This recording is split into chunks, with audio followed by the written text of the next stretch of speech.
If everyone wants to fill in any of the front seats as well, we welcome you to come join us. We're very happy to have you here at the Frost Museum. My name is Maggie Pizzi. And my name is Maggie Gamson, or collectively you can just say the Maggies, and one of us will respond. We're here at the Frost Art Museum for 3 weeks as a part of the Smithsonian Institution's Leadership for Change initiative.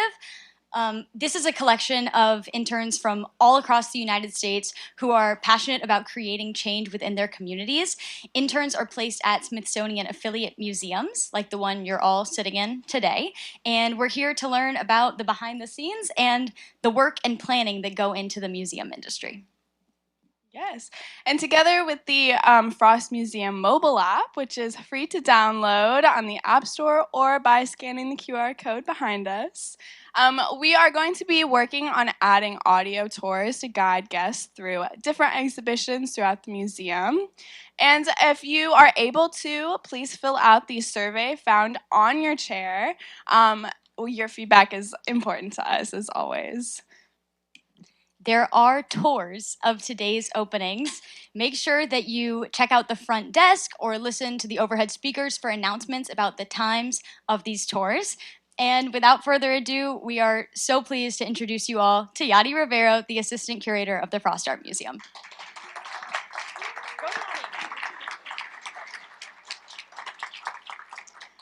Good afternoon, everyone. Thank you for joining us today. It's my pleasure to be introducing our panelists for today.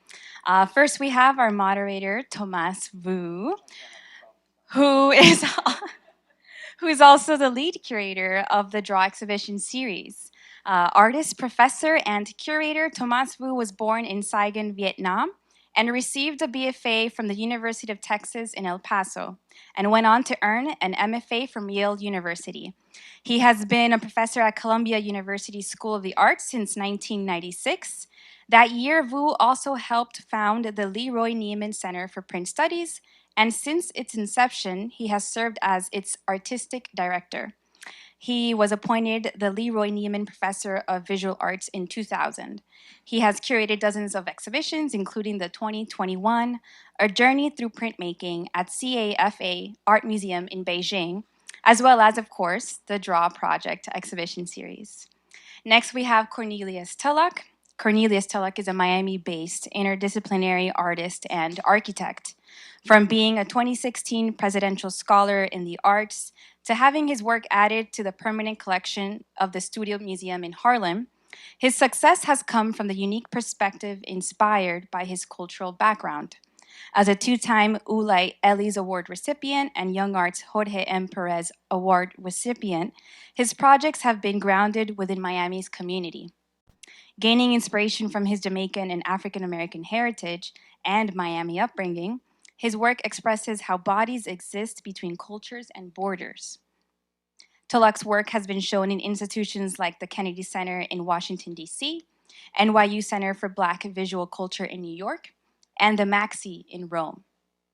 Next, we have Victoria Ravelo. Born in Miami to Cuban exiles, Victoria Ravelo's practice begins at the intersection of personal, ancestral, and collective memory. Her drawings, photographs, sculptures, and installations utilize abstraction to tease apart the multi-layered histories that come together to form a specific time and place. Ravelo received a BFA from the University of Miami and an MFA from Tyler School of Art and Architecture at Temple University. Recent exhibitions include the 2022 Round 54 Southern Survey Biennial at Project Row Houses in Houston, Texas. Her recent solo exhibitions are The Space Between Thoughts at Under the Bridge Art Space in North Miami and Hidden in Plain View at Locust Projects. She will be participating in the Yaddo Saratoga Springs residency in New York next month. And last but not least, we have Amy Schissel. Amy Schissel is a Canadian artist based in Miami, Florida. Her drawings, paintings, and installations are infused with information friction and build an architecture of fictional space. She obtained her BFA and MFA from the University of Ottawa. Recent solo projects include site-specific drawing installations at the Orlando Museum of Art in the 2023 Florida Prize of Contemporary Art exhibition, as well as NYC's Armory Show in the museum curated focus section. She is a 2017 recipient of the Joan Mitchell Foundation Painters and Sculptors Grant. She was shown in over a dozen group exhibitions and has work in the collections of the West Virginia University Museum of Fine Art, Canada's Department of Foreign Affairs, and many more. I'm happy to share that all of our panelists are included in Draw Point to Point. Please join me in welcoming our artists.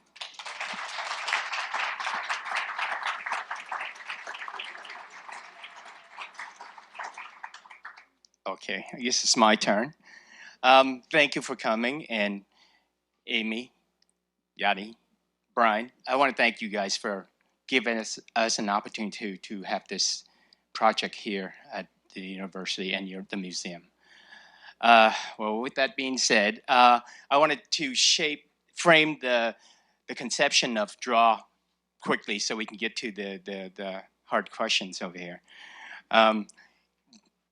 Upon Leroy Neiman's death, I received a phone call from one of his assistants asking us if I can come over and look at a couple of boxes of sketchbook that they found in the basement, which have not been seen for decades. So I went over there, and it was roughly around close to about 100 and something sketchbook, all in boxes, have never been seen. And so we started going through them one by one, and we went all the way back to 1946. You know, right after the war. He was in the war, and then so these sketchbooks were nothing like we've ever seen before. It was really early on. His work looked more like surrealist drawings, very, very dark. You know, it's what we know Leroy for as these bright, colorful action of athletes and famous movies stars. You know, the life of leisure. But these were anything but that. And so that sort of that started a conversation with a couple of our artists here. I was just describing to them what was going on with Leroy's at that point in time, and it became this kind of questioning. If Leroy had these sketchbook that no one's have ever seen, how many more artists are there that have this same kind of moment, right? Because sketchbooks tend to be very private for most artists. That's something we will not reveal, and there's two different narrative here. What the public persona and the private persona.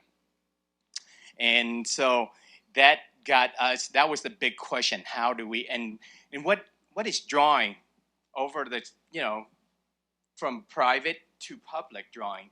And I was talking to Ritwik Tervanesia about this. He said, well, my drawings, it's all have to do with the public. So anyone that's been part of Ritwik's project has always been the artist. I mean, so he implicates everyone. If you want to come in, you make drawings, you become the artist. So there's from that moment.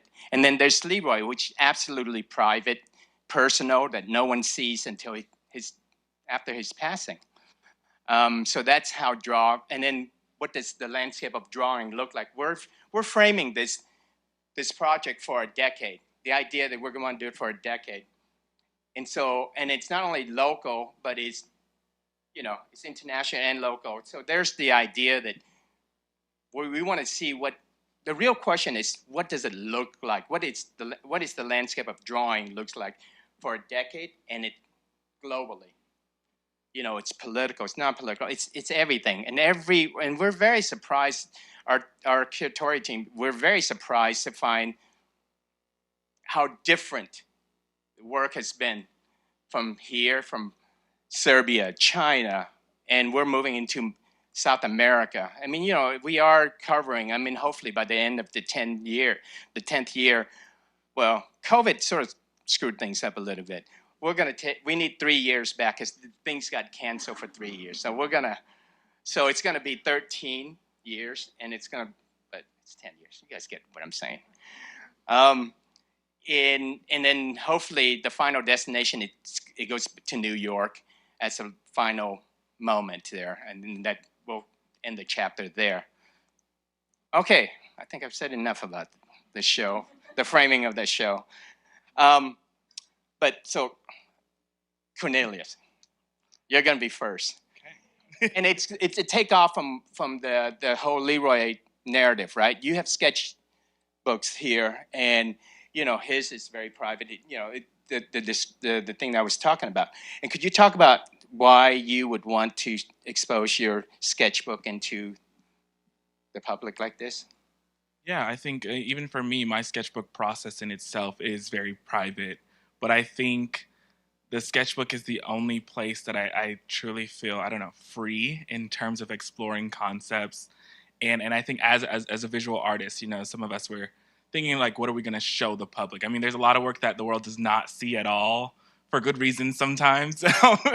But really kind of being in that space where my sketchbook has always been a space for experimentation and developing concepts and ideas. And it feels almost like inviting someone into your home. But like knowing the kind of concept of the exhibition and knowing that I personally selfishly loved seeing other artists' sketchbooks because I think it shows so much more insight into their thinking and their process. And I think also to understand, my other piece that's in the show, and I think it was an opportunity to kind of be a little bit vulnerable with my practice and also show something where some of those sketchbooks kind of expand. I know there's two. There's like between years of and very different periods in kind of my artistic process, and being able to show that I never really get that opportunity. So I just wanted to kind of show that in addition to also having a piece on exhibition. Yeah, right. Because your drawing, when it's finished, it's very, very, very, very well rendered in a way that's so tight, almost photographic-like, right? Yes. And then the sketchbook, it's looked like you're on the phone doodling somewhere. I mean, along the way, I am. But and you're using photograph, you're collaging in there, and that's what's happening now in your paintings that way. Yes, and I think that's something that, collage is a way that I think, the multi-layeredness, the ability to think through something through layers in a way that kind of, in the end, reaches a full vision. But through that process, I'm learning as well. And I think that's also a space for me in my sketchbook where I'm learning what I like. I'm learning what I want my work to look like and kind of textures and patterns and different things. And being able to see those, and even the sketches where it's scribbles where you can barely see my writing from different experiences. And I always think, I look at my work as like the final product is this amalgamation of all these experiences and concepts, but people don't often get to see that process. So even in the sketchbook, there's like other drawings of inspirations of other things that I'm able to kind of really look at how are they treating drawing? What is that treatment? What is the material? What are different ways of working? And I think that's something that you don't often fully get in the kind of full rendered, perfected thing that I actually enjoy that process and really getting into it. And I think it allows me to show a different side of my work. Right. Yeah, especially I just found out that your background is architecture. Yes. And that's, I always say that I'm a runaway architect. But literally, it's like in architecture, foundationally starts with drawing. And, these same ways of working and mark making influence both practices. Even in my drawing, there's kind of spatialness to it in the way that I'm kind of looking at drawing and using light to kind of create space with the rendering of it and everything. And even I think in my approach to architecture, it's looking at these techniques that I'm taking from my visual art practice as well to build into space and think about the ways that we move through space, our bodies interact and engage. And I think about that as the same way as an artist, the way that your body engages with the surface and the mediums and the movement when it comes to drawing. And I always see it as kind of developing this kind of spatial practice and relationships and understanding to the medium itself. And now I'm beginning to kind of find these parallels, between where I began as kind of traditional drawing, painting, going into architecture and photography, and now I'm almost doing a full loop back, getting back now into painting and drawing and taking all these kind of things that I've learned along the journey and applying it in a new way. You guys can ask some questions after. More. Well, Amy. Well, my question. Well, I'm interested in the dialogue that you have with machine and machine drawings and the mechanical of it. But then you're also a trained architect. I mean, your influence is architecture, or you're a trained architect? Definitely not trained. All right. it has that backbone of architecture, right? Yes. And could you talk a little bit about the kind of technical? I mean, I don't mean to get to the technical side of the drawing, but eventually it leads us there in that way, right? Because when I look at your large scale drawings, I mean, I am looking at all the layered of layer upon layers of the kind of technical drawing that you have in the work. Yeah, right. So first of all, the work is mostly, it begins in a very analog way. So if you can think of abstract expressionism, I think everyone is probably familiar with that here. It starts in a way where I'll paint the whole entire surface black, and then I'll paint it white over top, and then start scrubbing into it. Once forms or mountainous structures or something starts to happen within the material of the work first, and then when I start to see something start to happening, I'll start to diagram it and I'll start to chart it and I'll start to try and make sense of it in an architectural or spatial way. And the architecture that I'm looking at isn't really necessarily our physical sense of this is a physical building, this is, these are the perspective lines, this is the terrain. It's nothing like that. The kind of architecture that I'm excited about is I read a lot about augmented reality. And so what happens, we are these physical beings, we live, here, we're in Miami currently, we walk around, we walk down the street, but what's happening in terms of artificial intelligence and what's happening in terms of augmented reality? Well, we are physical beings, but we're also, we also have wearables. We're also, all of our physical, our bodies, the spaces that we traverse, are interpenetrated by data and information, right? And so my interest is looking at the architecture of cyberspace and how does this look? And trying to visualize what these spaces look like that are, crossing like the highways and byways of the internet. What is that space? We're represented numerically online, yet at the same time we're physical beings. So what happens to our civic legibility? What happens to the way that we move through space? So my interest in architecture is mostly about trying to combine that sort of very physical space with the space that I'm imagining is the highways and byways of the internet. So I do actually look into scientific visualizations of what internet architecture looks like. And so something that I'm looking at recently is Bill Cheswick has a project called the Dimes Project. And he tries to, you can be a part of this by giving your IP address. And not that you should all go and give your IP addresses, but it's interesting because when you do that, he can track, with your permission, your social media interactivity. And so what happens is there's a black surface and then it tracks. So you have all these white lines, and it's almost like flight arcs, flight patterns. And so it starts to build this architecture of space. So I started looking at that and incorporating that look into the work. So I'm looking at a lot of scientific visualizations. Like, no one really knows what this space looks like, right? So, and how does an artist interpret that space? How does a drawer interpret that space? Because for me, drawing is something that's very direct. And it's an emotional, you're working through a specific space at a specific time. There's something ephemeral about it. Yet I'm always thinking about these spaces. So for an artist, how is it to make a space that is a real space into something that's an imagined space? So it always becomes a narrative. So that's the relationship that I have to architecture. Is it's right. Mostly imagined, but right. there is some hard research in there too. Right, but there's a component of your strength in your hands, right? Oh yes. And it's very, now we have the whole AI and the whole intelligent, and you're taking advantage of that, aren't you? And yes. You're using some of the tools to. Could you talk about that? Oh yeah, for sure. So in terms of like the technological side, so after a drawing is complete, I'll digitally photograph it, and then I'm using open source software. It's made by another Canadian. It's called Angelo, and I can take the photographs of my drawings and then I can change elements of them on the XY axis, which probably is, I know that doesn't really mean anything to a lot of you, but there's ways that you can manipulate the digital aspects of the work that are initially handmade. And then what I'm doing is I'm creating sort of imagery generations out of the original handmade drawings with the open source software. Then I feed it through a pen plotter. And so when I feed it through the pen plotter starts to draw out its interpretation that I've given it of my original drawings. So then I start to move the paper around, or I'll take like rice paper and it'll draw on the rice paper, and then I can photo transfer that or do an ink transfer onto the work.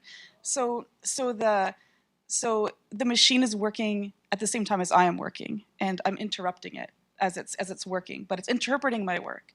And it's a metaphor basically for what's happening with AI. For example, I mean, we were talking last night about singularity, where man and machine become one, but the machine becomes more smart, smarter, and that's in our future, by the way. That's happening. It's that's happening a done now. deal. And so it's kind of, it is kind of an apocalyptic sort of play on that. Yeah. Using the machine, but the machine in an easy way to sort of interrupt it as it's working. Right. Yeah. I can see where you're competing.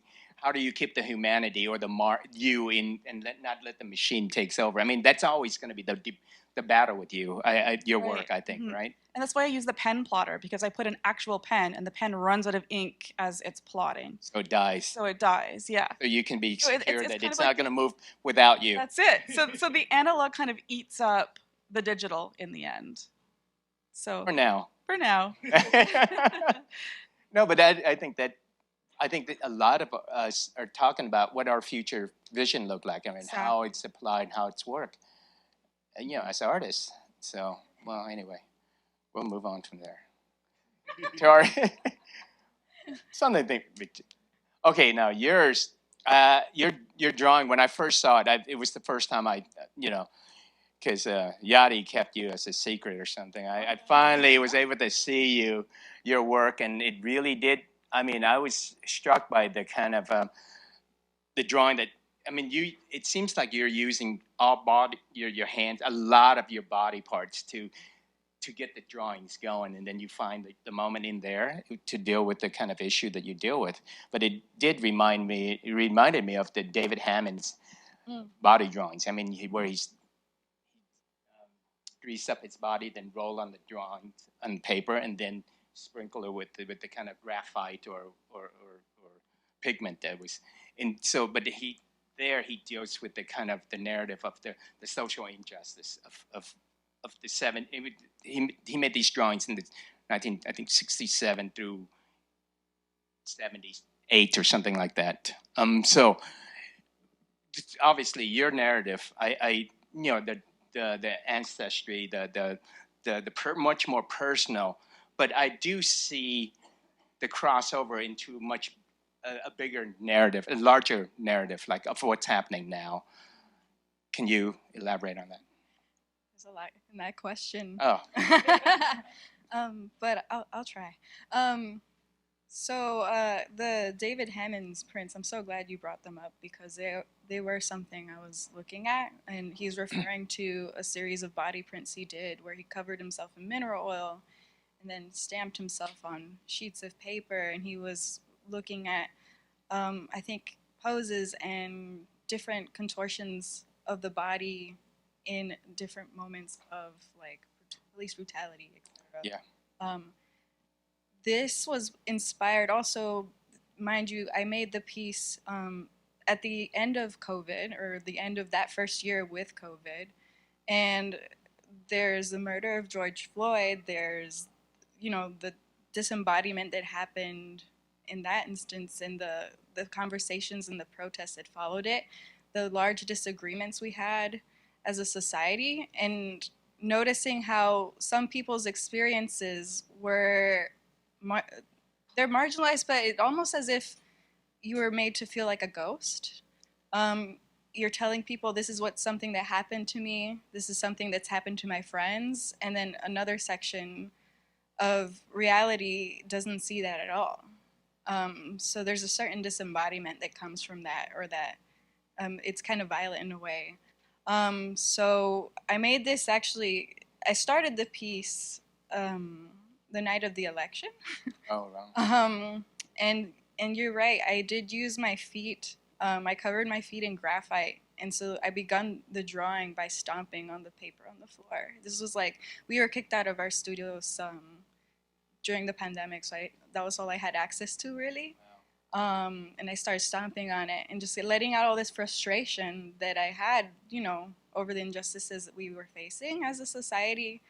And then, but also incorporating symbols of protection and that come from my own upbringing as a Cuban American. So the hand in the piece, the right hand specifically, has a thumb inserted in between the index and the middle finger, which throughout the Caribbean can either mean kind of like something vulgar, but at the same time, despite it being like, I don't know, like female genitals or whatever, it's also a symbol of protection.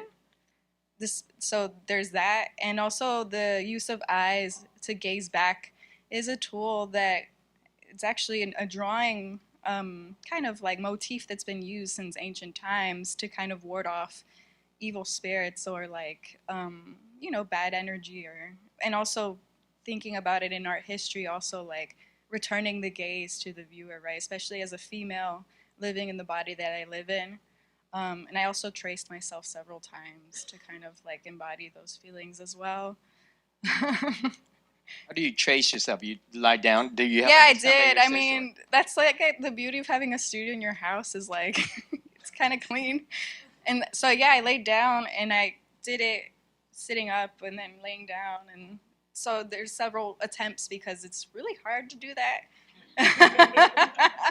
several times. Right. And I also have other works made within that similar time where I covered myself in palm oil and like laid down, and also thinking a lot of David Hemmons also has a series of drawings he made with like a basketball, where he takes a basketball and covers it in graphite and like hits it against a piece of paper. And then, but they look like these beautiful, like cloud-like, ephemeral, heavenly drawings, and it's just like a wonderful metaphor to take something that's so urban and it speaks to a certain culture and experience and turning it into something like as beautiful as that.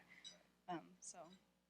Yeah, at first glance, the beauty is all there, and the way you treat them. But then if you really dig a little bit deeper, you can see the narrative that you're describing, right? I mean, it's all there. It's quite beautiful. All right. I think we're supposed to keep this kind of short, but so I think we're going to open it up for a question.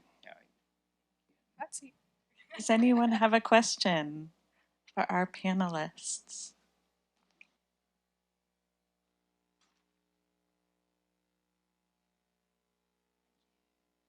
Hi, Amy.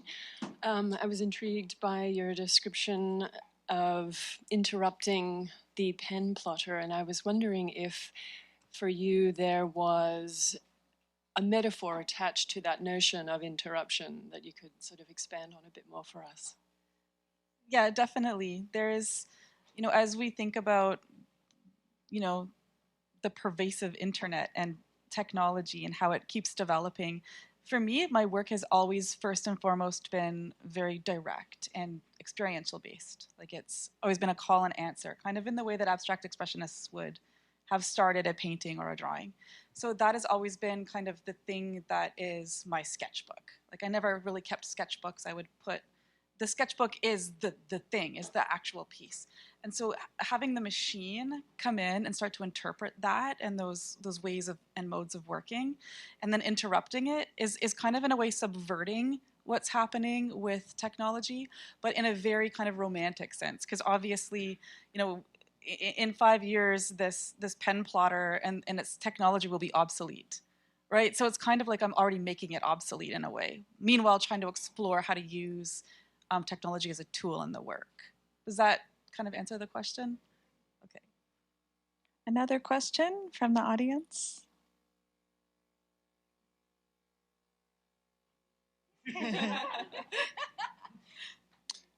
Cornelius, I was curious about the, I guess, how would you plan out your day when contributing to a major piece? Because that level of photorealism, that never ceases to impress me. That people can still do. I know it's been around for centuries, but it's just endlessly impressive. And so I was curious what your work day is like. Mm-hmm. Yeah, I think for me, and we were just talking about like what is my kind of creative process. It's a lot of, I think when I'm drawing, I am like so locked in that I am doing that for hours, and I kind of like that to have that time uninterrupted. But in the other time, I'm just like in my sketchbook, I'm on the phone, and I really kind of, I think to be able to get so much attention to detail, I have to constantly be in observation of what's around me, materially, everything. And I'm like, I think that's also kind of how photography became a part of my practice, because I would photograph things and like zoom in and really kind of understand not only like how, especially in those, it's like the tension between the contrast, the chiaroscuro, like lighting, and understanding that, but understanding the textures of the surface, the skin, like learning how also to work with the medium, because I think a lot of, especially with drawing, like what medium you're using makes such a big difference in terms of like the marks you're able to make. And I think for me, even in that, I went from switching in that drawing from like kind of stick charcoal to actually like charcoal powder, because I needed it to work in certain ways. And so locking in, it's like a lot of kind of studies and inside testing and sketching, and then when I'm doing the actual drawing, it's just like hyper focused time where I'm spending hours.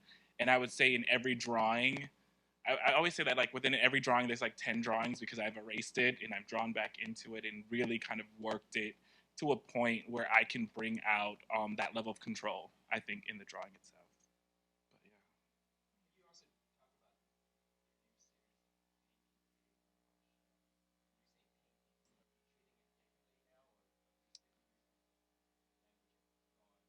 But yeah. Mhm. I think I'm just looking at them separately in terms of like the actual mark. Whereas now in this new series, I'm very much blurring the lines, and I think it's something very new for me, that I'm still kind of developing, and it's why I kind of have just been in my studio and haven't really shown any little thing. It's like when you see the full show will be the first time showing any of the work that's being developed, and I think it's because I'm trying to find a space in between all these mediums. So mainly working in between drawing, photography, and painting, and like combining these kind of layers through collage and working with materials, which I think in the past I've kept a lot of my mediums very separate. Like a drawing is a drawing in its purest form of material, whereas this is I'm really kind of using them to the best of all their abilities and seeing kind of how they work together. But it's made me think through the process in terms of like the layering. I have to be more or I'm more aware of like kind of that layering and how each material kind of relates to each other, which has brought out a lot of new things in terms of, you know, the control of lighting, but also the sensibilities of color and texture in the work that I'm developing. Well, I have a question. I think Draw is so much about a community of artists coming together. Throughout all of the different iterations, there have been some artists that have been in each iteration. Some of your students, Tomas, have been such a key part of this initiative. And I just wonder if you could speak to like the power of communities of artists, whether at residencies or in school or here in Miami, and how, friends, colleagues have pushed you in your practice, and what role that might play. I'll let you go Okay. Okay. Well, I mean, I guess. Well, okay. So I think part of my artistic practice is external processing with a community of trusted people. But I would speaking to a community of artists here in Miami specifically. Like I wouldn't be in this show if it wasn't for William Cordova. Like he is someone I came across working at the Perez Museum, and he's been like a mentor figure to me. And our values are very similar when it comes to, you know, like the world, art, etc. And finding people like that in your community is so important, because you need people to bounce ideas off of, and also to not be in a bubble. You need to also communicate with others, and I feel like it's so important, especially now more than ever, to get out of one's bubble, so to speak.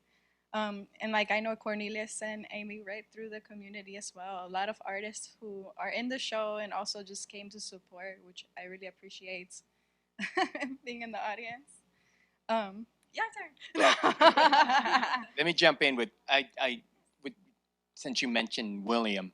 William actually was the first contact with the museum because he introduced us to Amy, and that's how the show got activated. We love Williams. Yeah, I don't know where he's at, but he said he was going to come and give me a hard time, but I don't. But he's an artist that, even though he might not show up publicly to things, He's here. He's all around us. I mean, I know a lot of artists who are influenced by William and just the community. I mean, he's very community oriented artist. He wants to bring us all together. He believes in this power of us uniting in that way. We all have our voices, and I think it's important that, and William is just trying to push that a little bit further along down the road. But I also I have to say, I'm looking here. There's so many artists that are here that this is why it happens. This is why we make the magic happen. Some all of different from all different aspect of different. We have somebody like Kiki Smith, who it's been almost in every one of our show, and she is so flattered by it, and she really loved the idea that we were inviting her to be part of this project. It's really sweet. Yeah. If I may give one last shout out before I hand the mic to someone else, Shire Reagans. Yes. Working with Shire, like 2018, we all met working at the Perez Museum. Another part that people don't talk about is day jobs. You got to work as an artist. But the beauty of being with other creative people is that you exchange ideas, and I feel that you were such an integral, and still are an integral part of my upbringing and guiding me through this crazy art world that we exist in. So thank you. Anyone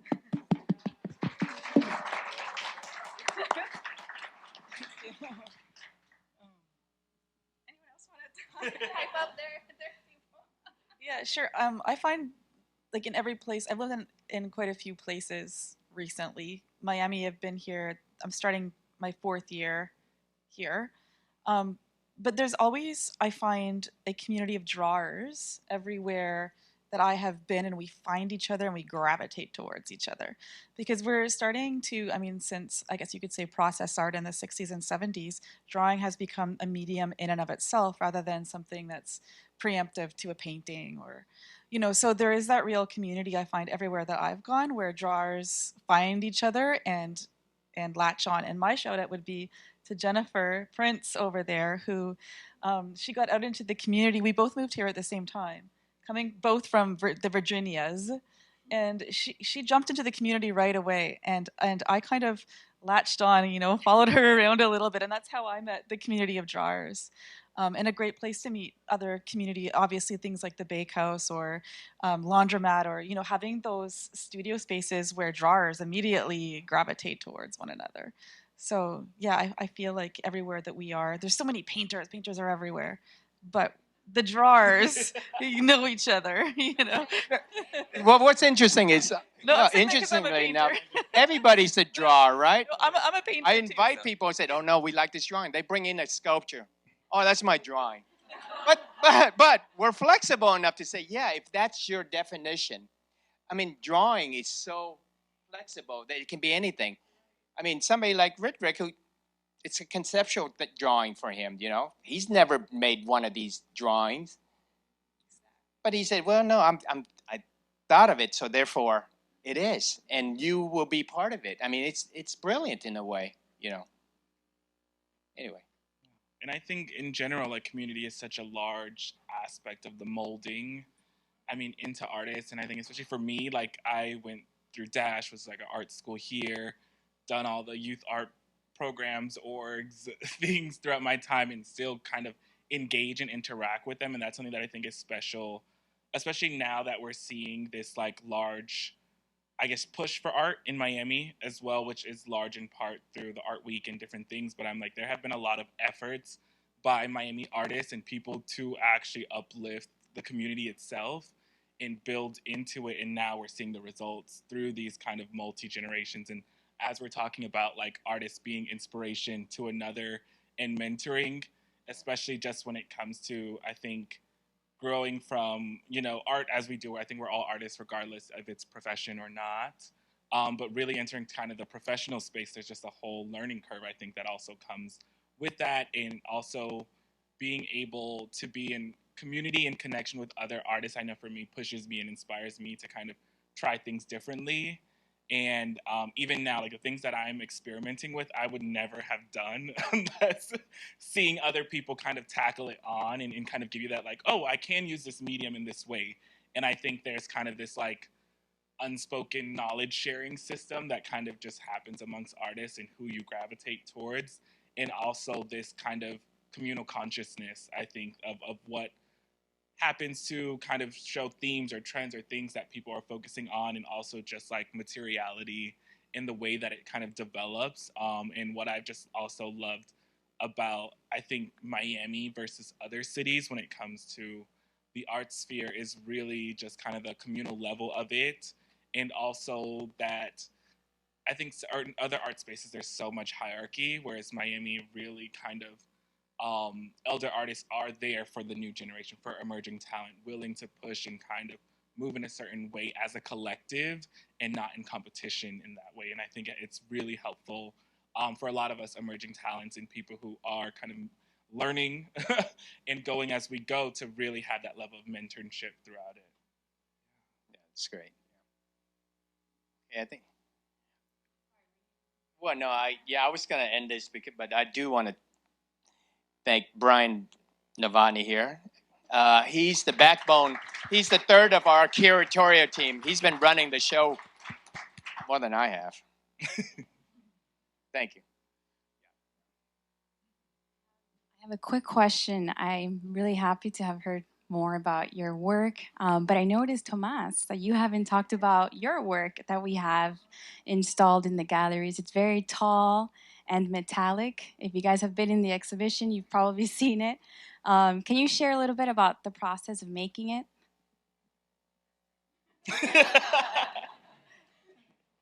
Where's them? The process of making it.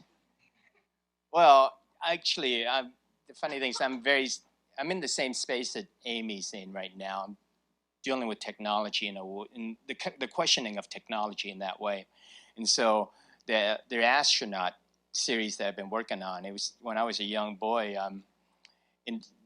Growing up in Vietnam, my older brother, I remember him dragging me around he was looking for a television for us to watch.